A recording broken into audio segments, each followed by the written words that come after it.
Alright, now we're back to this. They come right down. Just like that. See, the knife's pretty sharp. Just following the vertebrae. My knife is right up against it.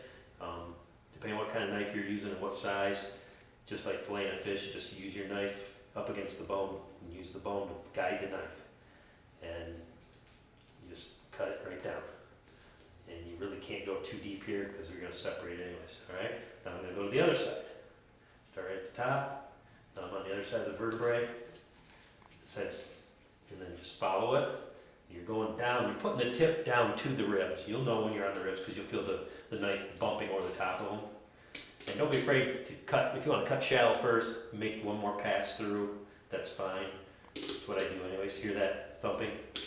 That's on the ribs as they curl out that way. Okay? Now I'm going to cut here. Same thing applies. You're trying to get this tip started, so put a little down tension on. Just put your knife up in there and kind of prod it and cut, prod it and cut, keeping your fingers on there and pull down on it and cut against the bone. That's what's going to release the meat because it's connected to the bone. And once you get this far enough along, put a little tension on it, then it's just raking the vertebrae like that. There. Now we're just going to go like this. Put some tension on it. Try to leave as little meat as possible right up against the ribs. Peeling this down. And when you get down to about here, you're going to see this muscle group. I can kind of see it here. You're going to see how this muscle group is separate from like the ribs. And how this is just one muscle mass right through here. On this animal, it's very small. It's not going to be as easy to see. But we'll try to show you. Up against the ribs right there, the little short rib. It's right here before we get to the full length ribs. You should be able to see the ribs the whole time you're doing this. And there again, sometimes you can just grab a hold of this and pull it off, but you definitely want to cut to try to get as much meat off as you can. It's like filleting. It's just kind of cutting it down. Alright, and I know that muscle group is right here. And then you want to reach in and you want to find the end of this muscle. You try to find where this muscle is and separate it. And here it is. It's coming up and it's separating. See that? Separating from all this connective tissue and stuff. Okay, and once you do that, that'll allow you to cut down.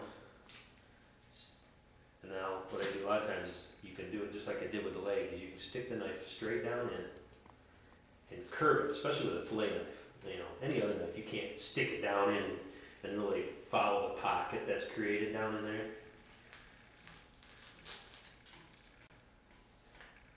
You're seeing here that I've got a little extra tail there.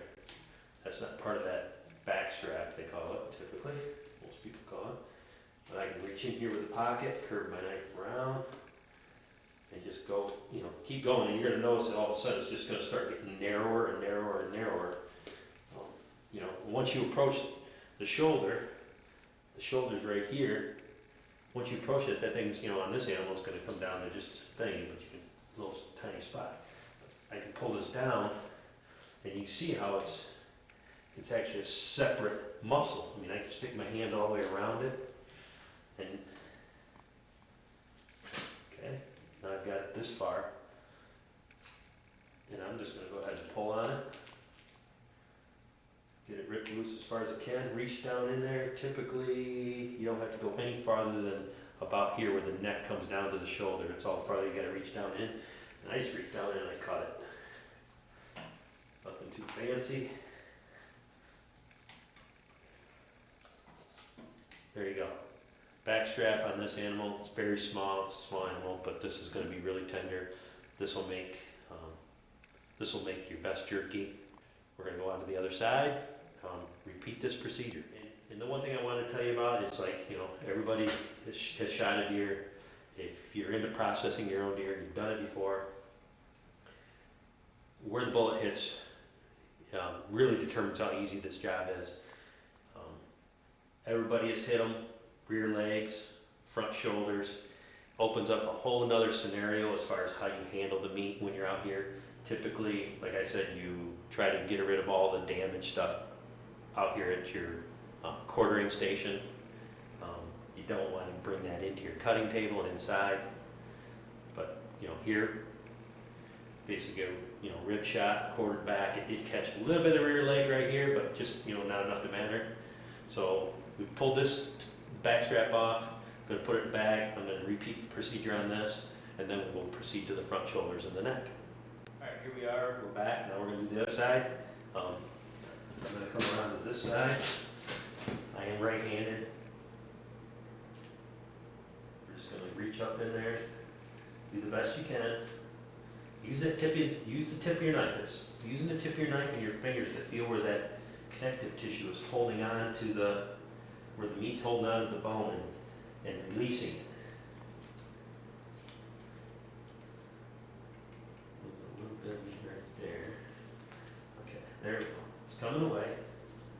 You want to see it, right there. You see how thin it is on this side. This side I left a little more. This is the bad side for me because I'm right-handed. Just going to slow down here a little bit. If you're left-handed, this will be your side.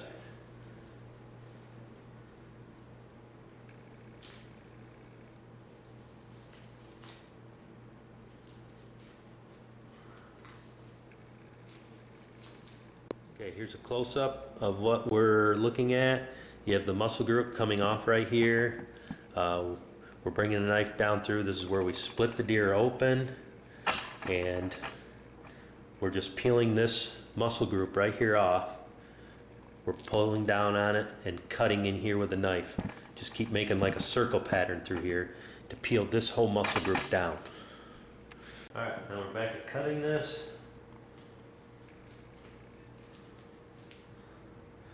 Attach that right there.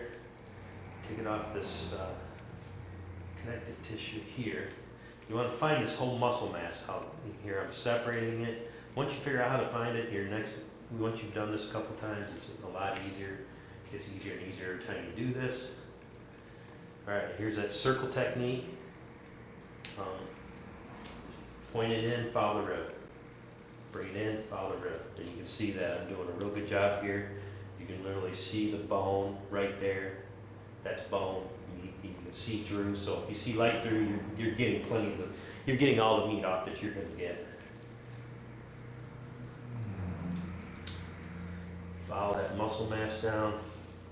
If you want, you can come over here. Then just you'll see this muscle group wanting to come off of this connective tissue. Just go ahead and cut it off. It'll help you. The farther it hangs down, the easier this will be. Okay, see it's coming down. I'm going to stick my knife in now, go against the ribs, use a circle technique. So right in, right down into that pocket. Like I said, it's keep, use your hands. You can literally rip this meat apart. Stick my fingers down inside. And I'm basically as far as I can go with my fingers. So if I reach down there and cut it with my knife, I'm going to get everything that's worth getting. I'm going to reach in there and I'm just going to turn. Make one more cut here. And there it goes. Okay. Another back strap off. This is a good time too. If you see any hairs on there, there's one hair right there. Just go ahead and pull it off. And then what I do is if it's a small animal or an animal I'm not keeping stuff, I just go like this, and there it is, it stayed on there. And I inspect it. It's pretty much hair free. There's one. Try to clean it up ahead of time so you're not don't bring hair to the table. All right, I've got this one removed. Now we're gonna go to the front shoulders.